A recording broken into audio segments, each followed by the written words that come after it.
श्री स्वामी समर्थ. स्वागत आहे तुमच्या सगळ्यांच्या आपल्या स्वामी भक्ती विथ पूजा या यूट्यूब चॅनलवरती. तर आजचा दिवस तुम्हा सगळ्यांना आनंदाचा आणि आरोग्यदायी जाओ हे स्वामीचरणी प्रार्थना करते आणि आता आपल्या व्हिडिओला सुरुवात करते. तर बघा 26 फेब्रुवारीला आहे महाशिवरात्री.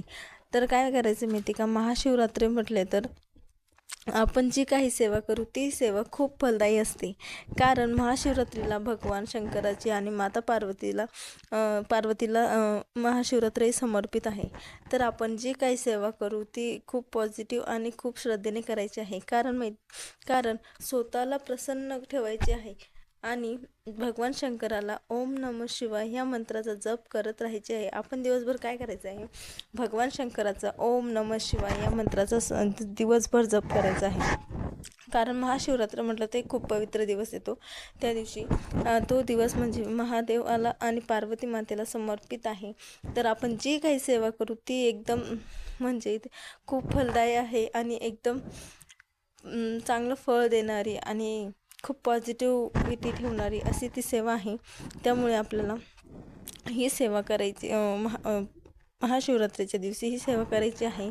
आणि आपल्याला त्या दिवशी काय करायचं आहे, सकाळी लवकर उठायचं आहे, आंघोळ वगैरे करायची आहे आणि ब्रह्ममुहूर्तावर पूजा करायची आहे मंदिरामध्ये जाऊन.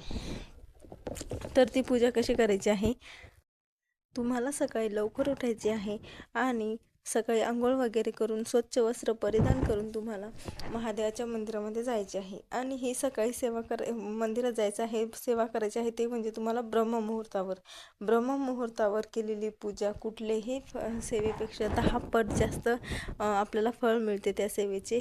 ती कुठलीही सेवा असू द्या, कुठल्याही देवाची, तुम्ही जर पारायण वगैरे करत असेल तर तुम्ही ब्रह्ममुहूर्तावर करा. ब्रह्ममुहूर्त म्हणजे 3 ते 6 सकाळचा आपला टाईम असतो, 3 ते 6 त्या टायमामध्ये करायचे आहे. शक्य झाल्यास तुम्ही सकाळी जेवढं लवकर उठता येईल तेवढं लवकर उठा आणि आपण लवकर आवरायचं आहे. आपले स्वच्छ कपडे वगैरे आणि आपल्याला पूजाला जे जे साहित्य लागणार आहे ते सगळं घेऊन आपल्याला महादेवाच्या मंदिरात जायचं आहे. कधी महाशिवरात्रीच्या दिवशी.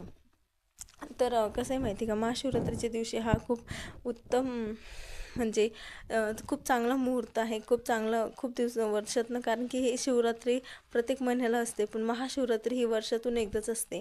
आणि हा जी योग आहे तो आपल्याला परत पुढच्या वर्षीच येईल. त्यामुळे आपल्याला ह्या वर्षी जेवढे करता येईल तेवढे उपाय सेवा आपल्याला करायचे. महादेव आणि पार्वतीच्या जेवढ्या सेवा करता येईल ना तेवढं आपल्याला करायचे आहे. तर बघा, आज मी तुम्हाला जे सेवा सांगणार आहे ना त्यातलं तुम्हाला जेवढं शक्य होईल ना तेवढं करायचं आहे. तर बघा, तुम्हाला काय करायचं आहे, तुम्हाला तुमच्या मनातील इच्छा पूर्ण व्हावी म्हणून तुम्हाला काय करायचे, तुम्हाला एक काळी मिरी घ्यायची आहे. काळी मिरी म्हणजे ब्लॅक पेपर आपण मिरी म्हणतो ना, ते घ्यायचे आहेत एक. आणि 7 काळे तीळ घ्यायचे आहे. हे 7 काळे तीळ आणि 1 मिरी हे तुम्हाला घेऊन महादेवाच्या मंदिरात बाकी पूजा वगैरे करून घ्यायचं आहे.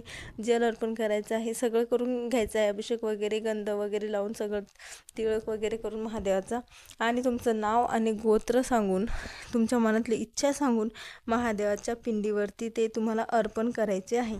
महादेवाच्या पिंडीवर अर्पण करून तिथे हात जोडून ओम नमः शिवाय या मंत्राचा तुम्हाला तुमच्याकडनं शक्य होईल तितक्या वेळा जप करायचा आहे. तुमच्या आवडीनुसार म्हणजे तुमच्या इच्छेनुसार तुम्हाला जेवढा वेळ बसता येईल तेवढं तुम्ही बसू शकता आणि मंत्राचा जप करू शकता. तेवढ्या वेळ तुम्हाला मंत्राचा जप करायचा आहे आणि तुमच्या मनातली इच्छा सांगायची आहे. बघा, पुढची शिवरात्र येईल, कारण की शिवरात्र प्रत्येक महिन्यात असते. पुढची शिवरात्र येईपर्यंत तुमच्या मनातील इच्छा पूर्ण झालेली असेल. तर व्हिडिओ कसा वाटला मला कमेंटमध्ये नक्की सांगा. आवडल्यास लाईक करा, शेअर